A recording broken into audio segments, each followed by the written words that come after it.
Il est minuit passé, la chambre est sombre, mais ton visage est éclairé par cette lueur bleutée, un peu terne, qui te donne un air de fantôme. Tes yeux brûlent, ton cou te fait mal, et pourtant, ton pouce continue de glisser, machinalement. Une vidéo de chat, une recette de pâtes, une polémique dont tu te fous, un type qui danse. Tu t'étais dit « encore 5 minutes il y a 1 heure ». T'es pas fier de toi, je sais. Tu te sens un peu vide, un peu abruti par ce flux, mais tu ne peux pas t'arrêter. Et le pire, c'est que ce n'est même pas vraiment de ta faute. On va en parler tranquillement, parce qu'il est temps de comprendre qui tire les ficelles dans ton crâne.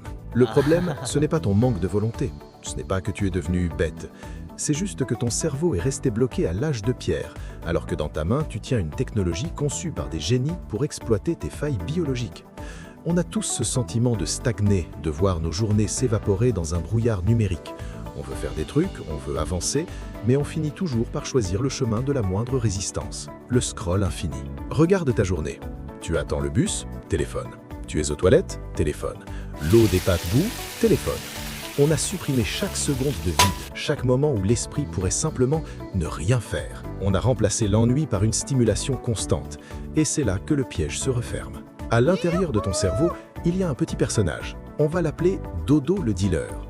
Dodo, c'est ton système de récompense, sa marchandise, la dopamine. On nous raconte souvent que la dopamine, c'est le plaisir. C'est faux. Si c'était le plaisir, tu serais satisfait après avoir regardé une vidéo. La dopamine, c'est la molécule du « encore ». C'est le désir, l'anticipation, le « peut-être ». C'est elle qui murmurait à nos ancêtres « Hé, regarde derrière ce buisson, il y a peut-être des baies sucrées ». C'est ce qui nous a permis de survivre. Sauf que TikTok et Instagram, c'est un buisson infini avec des baies toutes les 3 secondes.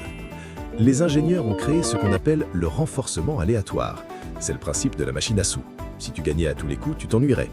Mais là, tu ne sais jamais si la prochaine vidéo sera géniale ou nulle. Alors tu tentes ta chance, encore et encore. Chaque scroll est un coup de levier. Dodo, le dealer, se frotte les mains. Allez, la prochaine est peut-être la bonne. Le dealer est malin. Il sait que plus il t'en donne, plus ton cerveau s'habitue. C'est la tolérance. Au début, une photo de pote te suffisait. Maintenant, il te faut des vidéos ultra rapides, de la musique saturée et des couleurs vives pour ressentir le moindre petit frisson. La vraie vie à côté paraît fade. Lire un livre, c'est trop lent. Écouter quelqu'un parler, ça manque de sous-titres. Ton cerveau est en surchauffe, tes récepteurs sont grillés et tu te retrouves coincé dans une quête de plaisir qui ne te satisfait jamais vraiment. Mais la vraie bascule, c'est de réaliser une chose. Ton attention est une marchandise. Chaque seconde que tu passes à scroller est vendue à des annonceurs. Ton temps, c'est leur argent. Ils ont tout intérêt à ce que tu restes captif, à ce que tu sois distrait, à ce que tu ne réfléchisses pas trop. Plus tu es dans le brouillard, plus tu consommes. Le vrai problème, ce n'est pas l'outil, c'est ce qu'on en fait pour fuir la réalité. On utilise le téléphone comme une tétine numérique dès qu'on ressent une émotion désagréable, le stress, la solitude ou simplement le silence. On s'anesthésie à la dopamine pour ne pas affronter le vide. Alors, quelle est la leçon ? Je ne vais pas te dire de jeter ton téléphone, on en a besoin pour vivre. La leçon, c'est de réapprendre à s'ennuyer. L'ennui, c'est le luxe du 21e siècle. C'est le moment où ton cerveau fait le ménage, où les idées naissent, où tu retrouves de la clarté. La liberté, ce n'est pas d'avoir accès à tout le contenu du monde, c'est d'être capable de poser l'objet et de se dire « je n'ai ni besoin de rien d'autre que ce qui est là, maintenant ». Reprendre le contrôle, c'est sevrer un peu Dodo le dealer. C'est accepter que la vie soit parfois lente, parfois chiante, mais que c'est là qu'on se construit vraiment.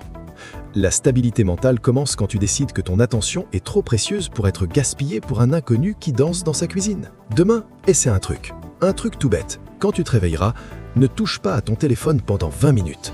Laisse Dodo dormir. Regarde ton café, écoute les bruits de la rue, laisse tes pensées arriver toutes seules.